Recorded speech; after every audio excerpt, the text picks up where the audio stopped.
Hello po mga kababayan, si Dante Maravillas. Inaabangan ko kung may reaksyon na si Alan Peter Cayetano sa naging pahayag ni DILG Secretary John B. Crimolia, PNP Director General Nartates, that the Senate is not under attack base sa mga nakalap nilang ebidensya sa CCTV.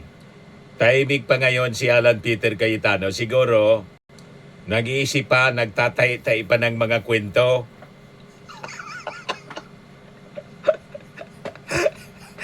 Nagkagutay-gutay mga kababayan yung narrative ni Alan Peter Cayetano at ni Jaime Marcos that the Senate is under attack. Sabi ni Jaime Marcos, under siege niya. Nilulusob niya kami rito. Yung sinasabi nilang lumulusob sa kanila, yung driver ng NBI, tama yung mga naunang kwento, kukuha man lang ng bag na naiwan.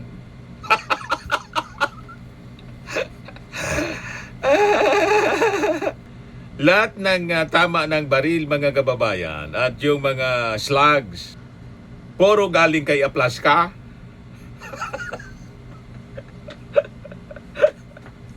Walang tama ng bala mula sa labas papunta sa paloob ng Senado. Wala. Puro multo mga kababayan ang pinaputukan ni Aplaska. Wala man daw tao. Dumungaw sa sa bintana mga kababayan si Aplaska. Maya-maya nagpaputok sunod-sunod. Wala man tao. Ayan Aplaska, nakuhanan sa CCTV, nagpaputok. Kahit walang tao sa area, walang tao.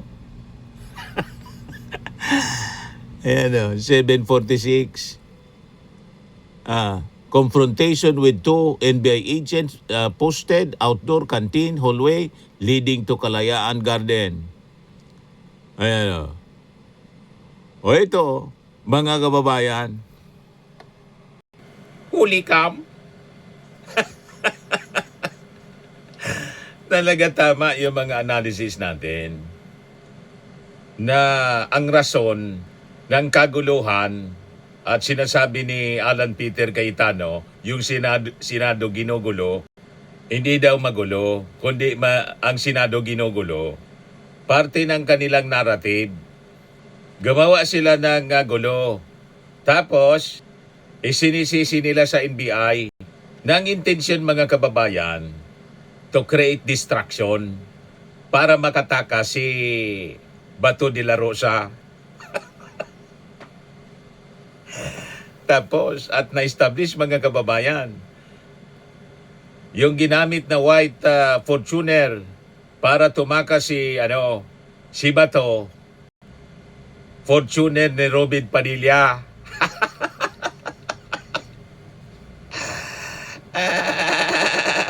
Sabi ni Remulla, all evidence niya points that there was no attack on the Senate. So ito si Aplaska, ang salarin mga kababayan. Noong May 14, sabi ni Mau Aplaska, ang warning shot po ay isang putok lang po. Ako po ang nagpaputok ng isang warning shot. Pero sa halip na sila ay magbaba ng baril, sila po ay nagpaputok papunta sa amin. So nagkaroon na po ng palitan ng putok. Sabi ni Remulla kanina sa press con, si Aplaska niya opened the door and asked, "Sino ka?" The agent identified himself as NBI. Shortly thereafter, he fired 3 shots toward the vicinity of the NBI agent. Diba, mga kababayan? Imagine, nag-identify na siya na NBI. Yung tao, na iisa man lang, nang intention man lang pala nun, kukuha ng bag. Biglang nagpaputok, mga kababayan. Itong si Aplaska, anong intention niya? Di ba? Nag-identify na sa iyo na NBI. Di sana, kinausap mo, bakit? Anong sadya mo? Di ba? Ini yung matik, mga kababayan, nagpaputok siya. Wala man daw yun baril. O saka, mga kababayan, talagang nag-create lang ng senaryo para magkagulo, mag-create po ng distraction para patakasin si Bato de la Rosa. Kasabwat talaga po. Ngayon, ini-invite daw itong si Aplaska para sa investigasyon. Ayaw pumunta. Hindi daw sumipot. Sabi mga kababayan ni John B. Crimolia, so huling-huli sa bibig yung kanilang mga kasinungalingan. Durog na durog mga kababayan yung kwento ni Alan Peter Cayetano that the Senate is under attack. Kaya hindi pa siya nagsasalita ngayon. Siguro nag-iisip pa kung paano ika-counter yung naging investigasyon ng PNP. Paano mo yun ika-counter na yun ang pinapakita based on facts and evidence, pinapakita ng CCTV.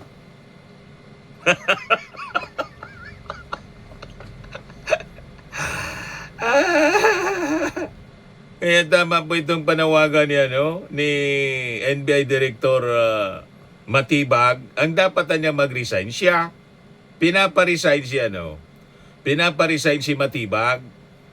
Siya niya dapat. Pinapasuspindi. Hindi resign. Pinapasuspindi mga kababayan si Matibag. Siya niya dapat. Ayan mga kababayan. I'm the head of the NBI, kaya dapat daw suspindihin ako. Kung ganun po yung magiging basyan, ang unang suspindihin dapat si Senator Alan Peter Cayetano. Kasi dahil command responsibility niya, si Senate Sergeant at Arms. Kwenisyon ni NBI Director, Attorney Melvin Matibag kung bakit siya pinapanagot sa pagkaalis ni Senator Bato de la Rosa sa Senate premises noong Mayo 14. Gayong may command responsibility rin si SP Alan Peter Cayetano sa Sergeant at Arms. Ito'y matapos lumabas ang ulat na inirekomenda ni SP Cayetano sa Ombudsman ang pagsuspindi kay Matibag kasunod ng 6 na buwang suspension na ipinatong sa Senate Sergeant at Arms na si Mau Aplaska. Dahil dito diritsang kunestyon ni Matibag kung bakit siya ang pinapapanagot. Gayong ayon sa kanya, may command responsibility rin si Cayetano sa mga nangyari sa loob ng Senado. Correct.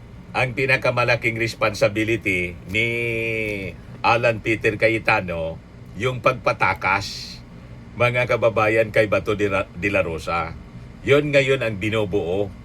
Case build-up, mga kababayan ng Department of Justice, at malamang lahat ng Duterte Senators damay. Pero ang mauna, malamang si Robin Padilla at si Alan Peter Cayetano.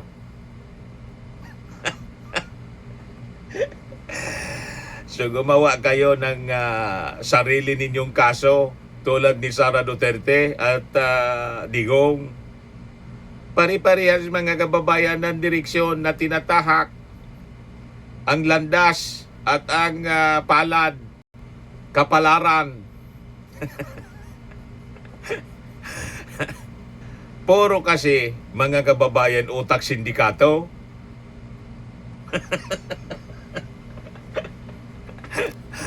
O di ba? Puro utak sindikato. Kaya yan ang abutin ninyo. Patong-patong na kaso. Ayan si Robin Padilla, umirit pa. Isa lang ang batid ko na katotohanan. Ang taong ito ang nagsagip sa buhay ng nasa loob at labas ng Senado. Senator Robin Padilla came to the defense of Senate Sergeant at Arms Mau Aplaska following the shooting incident that occurred inside the Senate building, noting that he played a crucial role in ensuring that the safety of people inside and around the Senate amid the tense and dangerous situation. Ang warning shot niya at warning shot ng NBI ang nagpakalma ng sitwasyon at nagpatunay na friendly forces sila. Pareho at nagkulang sa tamang koordinasyon at komunikasyon ang kanilang mga pinuno. Hindi pinairal ng dalawang panig ang combat high, kaya't nauwi sa mapayapang pagtatapos ng kaguluhan. Alhamdulillah, walang sakripisyo na buhay sa kadituhan na ito dulot ng mga dayuhan. Nagtay-tay na naman po ng kwento si Robin Padilla. Mahilig ka kasi sa script sa pelikula. Hindi yan na obra. Kasi nahuli cam sa CCTV ang aktual na pangyayari. Kaya hindi yan uobra at may nakuha ng mga testimony. Yan na kwento mo na script na pampelikula, Robin Padilla. Hindi yan uobra. Tama? Umanda ka na kasi malamang obstruction of justice ang isa sa mga kaso na isasampa sa'yo sa pagpatakas kay Bato de la Rosa na nasa Senate custody, protective custody. Pero ngayon, wala na sa protective custody si Bato. Bakit? Kutsi mo pala ang nahuli cam. Kutsi mo yung ginamit. Kayong dalawa nahuli cam ng humarurot pa labas. Ito yung mga kuhang video, mga kababayan. Di ba? Yan. Yan yung mga kuhang video.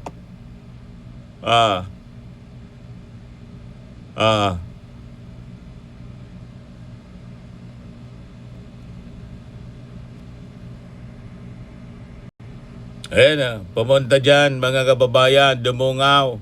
Ito si Aplaska. Tapos nagpaputok siya dyan mga kababayan nang wala mang tao. Wala mang tao, dumungaw siya doon. Mga kababayan, wala mang tao.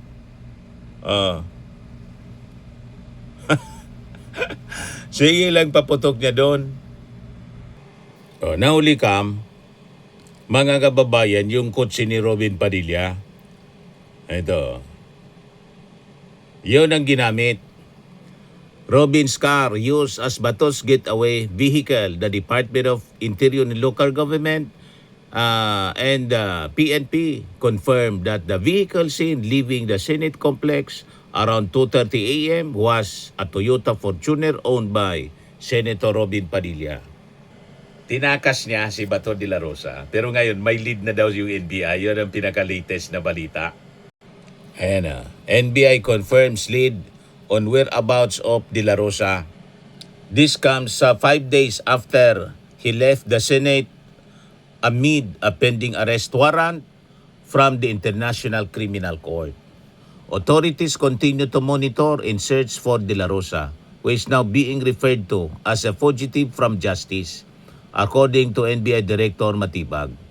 Matibag, however, refused to disclose whether De La Rosa is still in the Philippines. He said it would be better to ask Senator Robin Padilla, who was supposedly last seen with the senator while was under the protective custody of the Senate. Tapos, mga kababayan, may lead na kung nasaan. Ang advice ni Trillanes, huwag ka niyang pipikit ng sabayang mata. Ganun dapat matulog si Bato. Mababaliw niyan si Bato de la Rosa kung hindi na makatulog. Sumuko ka na kasi at samahan si Digong. Bigla kasi nagbago yung position mo. Wala. Sabi nga natin, kahit anong haba ng prosesyon, sa dahig din ang tuloy niyan. Di ba po mga kababayan? At malamang damay pati yung mga kasama. Dahil sa inyong pagnanasa, natanggalin si Tito Sen, ayan, lahat kayo ngayon mapapahamak. Damay-damay sa kaso. Sa kagustuhan kasi ninyo na proteksyonan si Sara Duterte. Di ba? Lahat kayo makakalaboso. Obstruction of justice, 4 years to 6 years na pagkakulong. Ang masaklap, perpetual disqualification. from holding any public office. Yun ang kasama sa parusa. Yan kasi, puro kasi kayo abusado. Tama po?